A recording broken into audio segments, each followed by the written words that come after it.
दिख रहा है, क्या लिखा है, माई एसक्यूएल कमांड लाइन लिखा है ना, ये बैकएंड की कोडिंग इस पे होती है, बैकएंड की, ठीक है। अब जो भी पासवर्ड होगा, यहाँ पासवर्ड डाल करके हमको आगे बढ़ना है, तो ये यहाँ पे आपको पासवर्ड सही डालना होगा, तभी आप आगे जा पाएंगे। तो यहाँ पर माई एसक्यूएल दोबारा से ओपन करते हैं और यहाँ पासवर्ड शायद ये है, ये पासवर्ड दोबारा से एंटर करते हैं, माई एसक्यूएल ये है कमांड लाइन, पासवर्ड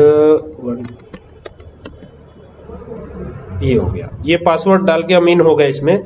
ये बैकएंड की कोडिंग होती है। अब इसमें अगर आपको डाटाबेस कौन कौन सा बना हुआ है देखना है, तो आपको एक कमांड चलाना होगा, शो डाटाबेसेस, ठीक है।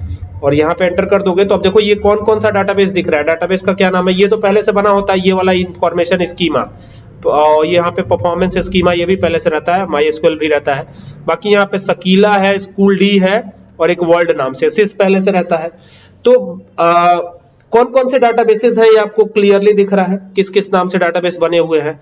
अब हम क्या करते हैं ना, यहाँ पर एक पाइथन में हमने कोड लिखा हुआ है, कोड भी लिखने से पहले आपको क्या करना होगा, कमांड लाइन अपना ओपन करना है। ये कमांड लाइन है आपकी, यहां से आप ओपन करेंगे, CMD कमांड प्रॉम्प्ट ओपन करेंगे, और ये एक कमांड है जिसको आप चलाएंगे।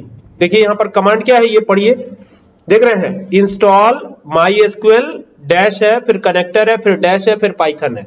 इंटरनेट से कनेक्ट रहना है और ये इंस्टॉल करना है। अब चूंकि हमारे में ऑलरेडी इंस्टॉल है ये, ठीक है, कमांड से ही इंस्टॉल करना है। कमांड कैसे ओपन होगा मैं फिर बता देता हूं। देखिए यहां से जाइएगा स्टार्ट बटन पे, CMD यहां पे जाके एंटर करिएगा, ठीक है। ये स्कूल में नहीं बताया जाएगा आपको, कितना भी बड़ा स्कूल हो ये नहीं बताया जाएगा आपको, ठीक है।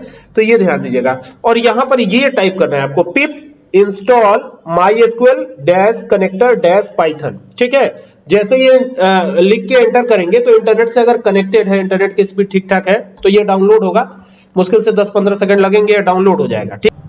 अब ये वो कोड है, इससे पहले डाटाबेस बन जाएगा और फिर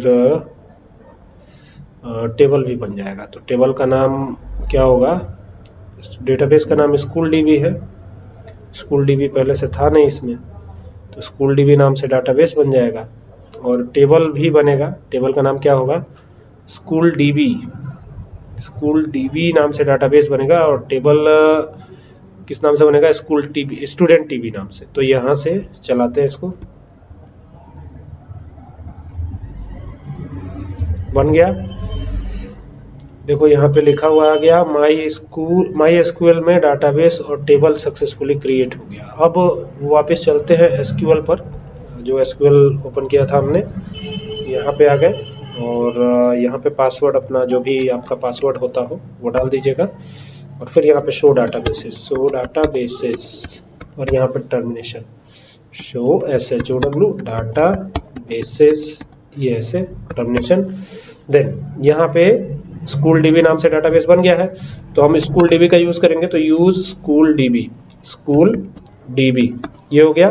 टर्मिनेशन देंगे, एंटर करेंगे, तो ये डाटाबेस चेंज हो गया, और डाटाबेस जैसे ही चेंज होगा तो यहाँ पर अब क्या करेंगे, यहाँ पर शो टेबल्स करेंगे, शो, एक ही टेबल बनी हुई है, टेबल्स, ये हो गया टर्मिनेशन। तो एक ही टेबल बनी हुई है जो कि है स्टूडेंट टीबी नाम से, ठीक है। इस तरीके से बन जाएगा, है ना। इसी तरीके से डेटा भी अपडेट हो जाएगा इसमें। तो कोड ये है, माई एसक्यूएल कनेक्टर इंपोर्ट करना पड़ेगा, फिर यहाँ पे कनेक्शन बनाएंगे, तो यहाँ पे mysql.connector कनेक्ट होगा।